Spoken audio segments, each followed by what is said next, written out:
Hello viewers, welcome to Gutenberg presents 2-minute Gutenberg. In this video, we'll discuss the uses and output of image block, which is of course in Gutenberg editor. So let's get started.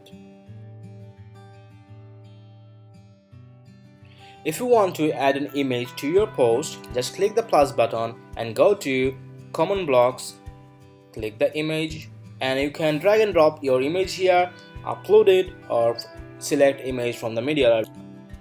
I'm going to upload an image here. Click an image. You can type a caption.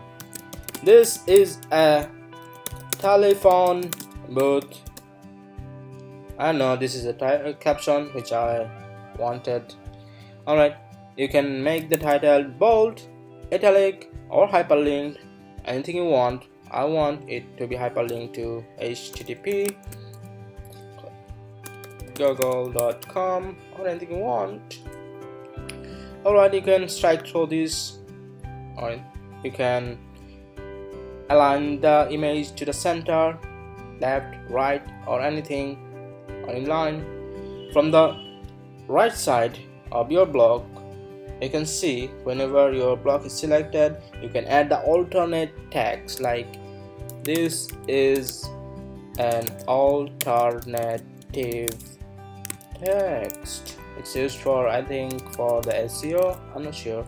Alright, you can set the image size to anything you want, full, large, medium, thumbnail. I want medium size. No, it's too small. I'm using the large scale. Alright, you can link to your image to anything you want, like a custom URL or any media file or attachment page, whatever you want. You can also use custom CSS to your image. So let's see what does it look like when it's in the post.